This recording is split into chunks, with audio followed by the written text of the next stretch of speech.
अभी जिस शख्स को आप अपनी स्क्रीन पर देख रहे हो ये कोई मामूली इंसान नहीं है, बल्कि ये वो कुंभकर्ण का भाई है जो पूरा का पूरा एक प्लेन खा चुका है। दरअसल इस शख्स का नाम है मिचेल लोटिटो और ये फ्रांस के जेर्नोबिल शहर से है, जहाँ कोई नॉर्मल इंसान ऐसा खाना खाता है जिसे वो आसानी से पचा सके। वहीं ये दुनिया के ऐसे इकलौते शख्स हैं जो आयरन से लेकर स्टील, प्लास्टिक, बाइसिकल, टीवी और इनके फेवरेट ग्लास तक सब कुछ खा जाते हैं और इनका नाम गिनीज बुक में भी लिखा चुका है। ये सब एबनॉर्मल चीजें खाना इनका कोई शौक नहीं बल्कि मजबूरी है, क्योंकि जब ये 9 साल के थे तब पानी पीते हुए गलती से मिचेल के हाथों से एक कांच का गिलास टूट जाता है, जिसके बाद पता नहीं मिचेल को क्या सूझता है कि वो उन टुकड़ों को उठाकर खाने लगते हैं और उसे थूकने की जगह उसे चबाकर निगल भी लेते हैं, जिसे देखकर उसके घर वाले उसे हड़बड़ाहट में हॉस्पिटल ले जाते हैं। हॉस्पिटल पहुंचने के तुरंत बाद डॉक्टर ने उसके चेकअप और सारे टेस्ट करने शुरू किए। डॉक्टर्स ने जब जांच की तो ये पता चला कि किसी भी तरह का कोई भी कांच का टुकड़ा उसके पेट में नहीं था। फिर जब गैस्ट्रोएंटरोलॉजिस्ट ने माइकल का टेस्ट लिया और फिर जो रिपोर्ट निकलकर सामने आई, जिसे देखकर वहां खड़ा हर शख्स हैरान हो चुका था।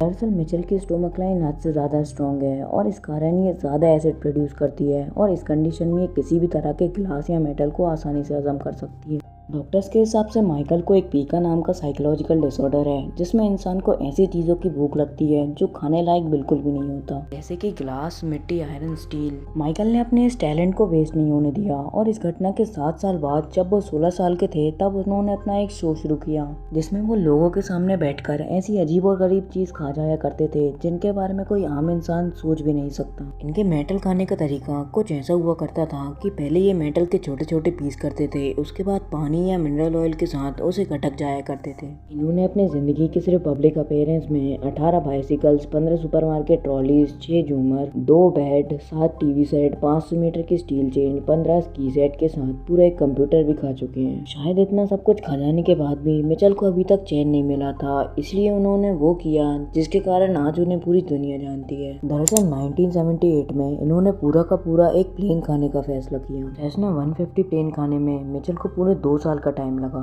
इस प्लेन को खाने के बाद मिचेल का नाम गिनीज बुक में सबसे स्ट्रेंजेस्ट डाइट खाने के रिकॉर्ड में भी लिखा गया और एक बार इन्हें अवार्ड में एक पीतल की प्लेट भी मिली थी, जिसे भी इन्होंने नहीं छोड़ा। फिर जब कई आर्टिकल्स और रिपोर्ट सामने आई तो कई हैरान कर देने वाली बातें खुली, जैसे कि अपने शोज के दौरान वो ऐसी कई चीजें खा लिया करते थे और एक अनुमान के दौरान वो अपनी पूरी जिंदगी में लगभग 8000 किलो मेटल खा चुके हैं। पर सबसे ज्यादा चौंका देने वाली बात तो ये है कि इतने ज्यादा मेटल खाने वाले को वैसे तो कुछ नहीं होता, लेकिन जब वो असली नरम खाना खाता है तब उसकी तबीयत खराब हो जाती है। 1997 में जब उन्होंने मेटल खाना पूरी तरह बंद किया था, तब उसके कुछ ही सालों बाद वो इस दुनिया को हमेशा हमेशा के लिए छोड़ गए।